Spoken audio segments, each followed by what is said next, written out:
ధర్మాలు చేయడం ఇది వాళ్ళ పని. క్షత్రియులు బలంగా ఉంటారు కాబట్టి రాజ్యపాలన చేయాలని క్షత్రియులకు చెప్పాడు. దాని తర్వాత వైశ్యులు వ్యాపారం చేయాలని చెప్పాడు. అట్లా ఈ 3 వర్గాలకు కిందున్న శూద్రులు సేవ చేయడం బతకాలి అని చెప్పేసి ధర్మం చెప్తా అంటే, అందులో అమిత్ షా చేసే పని కేవలం వ్యాపారం చేసుకొని బతకడం. అట్లా వ్యాపారం చేసుకొని ఒక ఇంటికో లేదంటే ఒక దుకాణానికో పరిమితమై బతకాల్సిన అమిత్ షా ఈ దేశానికి ఒక హోంమంత్రి అయ్యి రాజ విలాసాలు అనుభవిస్తూ బతుకుండంగా స్వర్గం చూస్తున్నాడంటే దానికి కారణం బాబాసాహెబ్ అంబేద్కర్.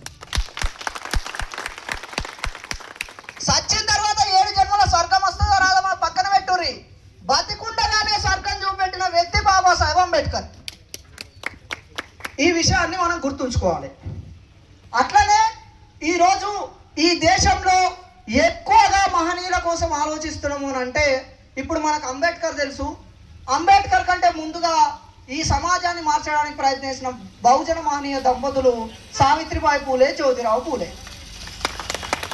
వాళ్ళిద్దరు ఏ సామాజిక వర్గానికి చెందిన వ్యక్తులు అని అంటే బీసీ సామాజిక వర్గానికి చెందిన వ్యక్తులు. మన తెలంగాణకు వస్తే గుజరాత్ సామాజిక వర్గానికి చెందిన వ్యక్తులు. వాళ్ళు తెలంగాణ రాష్ట్రంలో చూసుకున్నప్పుడు ముదిరాజ్ సామాజిక వర్గానికి చెందిన వ్యక్తులు. వాళ్ళు పూలు అమ్ముకునే వ్యక్తులు. వాళ్ళు ఎవరిని గురువుగా స్వీకరించారు అని అంటే, ఇప్పుడు అక్కడ విగ్రహం కనబడుతుంది కదా, ఛత్రపతి శివాజీ మహారాజ్.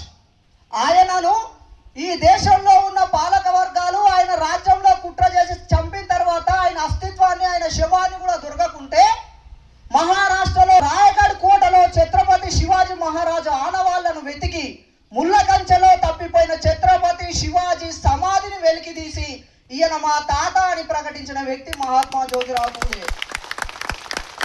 1869లో మొట్టమొదటిసారి శివ జయంతి మహారాష్ట్రలో స్టార్ట్ చేసేంత వరకు ఈ దేశంలో శివాజీ ఎవరు అనే విషయం ఈ దేశానికి తెలియలే. అట్లా తెలిసింది అని అంటే కేవలం కారణం మహాత్మా పూలే. ఈ రోజు పూలే జయంతిని శివాజీ వారసులు ఎంతమంది చేస్తున్నారని చెప్పేసి మనం అడగాల్సిన బాధ్యత మన మీద ఉన్నది. అదే శివాజీని వారసత్వంగా తీసుకొని పూలే చేస్తే నాకు 3 గురువులని బాబాసాహెబ్ అంబేద్కర్ ప్రకటించిండు. ఆ 3 గురువులలో మొట్టమొదటి వ్యక్తి తథాగత గౌతమ బుద్ధుడు. ఆయన బీసీ కులానికి సంబంధించిన వ్యక్తి. ఆయన తర్వాత 2వ గురువు సంత్ కబీర్ దాస్. ఆయన బీసీ కులానికి సంబంధించిన వ్యక్తి. దాని తర్వాత 3వ వ్యక్తి మహాత్మా జ్యోతిరావు పూలే. ఆయన బీసీ కులానికి సంబంధించిన వ్యక్తి. 3 బీసీలు నాకు దిక్సూచి అని చూపెట్టి బాబాసాహెబ్ అంబేద్కర్ జీవితాంతం బీసీల కోసం పనిచేసి తన రక్త మాంసాలను దారపోసి రాజ్యం కోసం పనిచేయడం వల్ల ఈరోజు బీసీలు స్వేచ్ఛగా బతుకుతున్నారనే విషయాన్ని మనం గుర్తు చేసుకోవాలి. హిందూ కోడ్ బిల్ 1951లో పార్లమెంట్లో పెద్ద ఎత్తున చర్చ జరుగుతుంటే బీసీలకు అందులో మెజారిటీగా మహిళలు 50% ఉన్నారు, వాళ్ళకి రిజర్వేషన్ కావాలని చెప్పేసి చర్చ పెడుతుంటే బీసీలకు రిజర్వేషన్లు అవసరం లేదు, మహిళలకు రిజర్వేషన్లు అవసరం లేదు అని అప్పుడు పాలకవర్గం మాట్లాడుతున్న సందర్భంలో దాన్ని నిరసిస్తూ ఈ దేశానికి మొట్టమొదటి కేంద్ర న్యాయశాఖ మంత్రి బాబాసాహెబ్ అంబేద్కర్ ఆ పదవిని బీసీలకు రిజర్వేషన్లు వద్దన్నందుకు తృణప్రాయంగా రాజీనామా చేసింది. మనం ఇలా కౌన్సిలర్కు రాజీనామా లేకుంటేనో టికెట్ లేకుంటేనో బాధపడతాం. అట్లాంటిది దేశానికి న్యాయశాఖ మంత్రి పదవిని బీసీల కోసం త్యాగం చేస్తే ఈరోజు బీసీలం బాబాసాహెబ్ అంబేద్కర్ని ఎక్కడ స్మరించుకుంటున్నామో అనే విషయాన్ని గుర్తు చేసుకోవాలని మిమ్మల్ని కోరుతున్నా.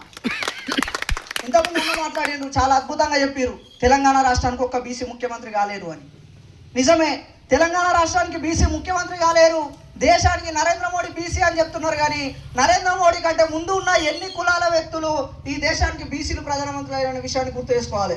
మొట్టమొదటి ప్రధానమంత్రి పండిట్ జవహర్లాల్ నెహ్రూ. పండిట్ జవహర్లాల్ నెహ్రూ తర్వాత గుల్జారీలాల్ నందా, అదే కమ్యూనిటీ. గుల్జారీలాల్ నందా తర్వాత మొరార్జీ దేశాయ్, ఇందిరాగాంధీ. అట్లా మొదలు పెడితే అందరూ ఒకటే సామాజిక వర్గం కోసం సంబంధించిన వ్యక్తులు ఈ దేశానికి ప్రధానమంత్రులు అయ్యారు. ఈడ నీలం సంజీవారెడ్డి నుంచి మొదలుకుంటే ఇప్పుడున్న రేవంత్ రెడ్డి వరకు మొత్తం ఆధిపత్య వర్గాలే ముఖ్యమంత్రులు అయ్యారు. కేవలం ఒకే ఒక సందర్భంలో దామోదరం సంజీవయ్య ఎస్సీ ముఖ్యమంత్రి అయ్యాడు కానీ బీసీలు ముఖ్యమంత్రి కాలేరు. జనాభాలో 52% మనం ఉన్న ముఖ్యమంత్రులం ఎందుకు కాలేకపోతున్నామంటే బాబాసాహెబ్ పూలేల ఆలోచన విధానాన్ని మనం తెలుసుకోలేకపోతున్నాం కాబట్టి రాజ్యం మన చేతులు రాలేదు. పండుగల సాయన్న ముదిరాజుల కేంద్రంగా రాజ్యం రావాలని దొరభూస్వాములకు వ్యతిరేకంగా కొట్లాడాడు. సర్దార్ సర్వాయి బాబన్న గౌడ్ల సామాజిక వర్గం నుంచి బయటకు వచ్చి మనకు రాజ్యం కావాలని కొట్లాడాడు. వడ్డే ఓపన్న రాజ్యం కావాలని కొట్లాడాడు. వాళ్ళందరూ కత్తులు పట్టుకొని యుద్ధాలు చేసి రాజ్యం కావాలి అని అంటే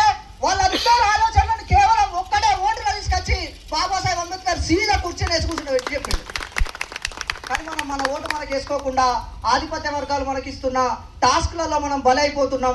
అందుకని బాబాసాహెబ్ అంబేద్కర్ మనం స్మరించుకోవాలి. ఈరోజు పలానా పార్టీలలో మనకు పథకాలు ఇస్తున్నారని చెప్తున్నారు, కానీ భారత రాజ్యాంగంలోని ఆదేశిక సూత్రాలలో డైరెక్ట్ ప్రిన్సిపల్స్ ఆఫ్ స్టేట్ పాలసీలో వికలాంగులకి అలాగే వెనుకబడిన వర్గాలకి చేయూతనివ్వాలని ఒక పథకాన్ని రాయడం వల్ల మనకి ఈరోజు పెన్షన్లు వస్తున్నాయి.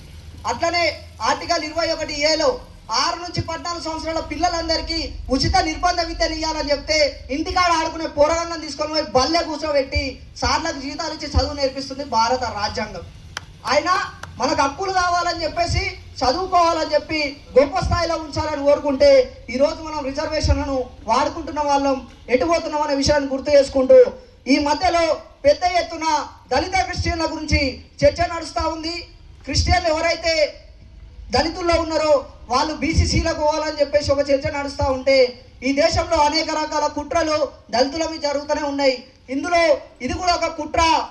కారం చెడులో అలాగే గుంటూరులో జరిగిన 2 ఘటనల వల్ల దేశవ్యాప్తంగా ఒక ఉద్యమం అయితే SC/ST అట్రాసిటీ చట్టం వచ్చింది. మనం దాన్ని కాపాడుకోవాల్సిన బాధ్యత మన మీద ఉన్నది.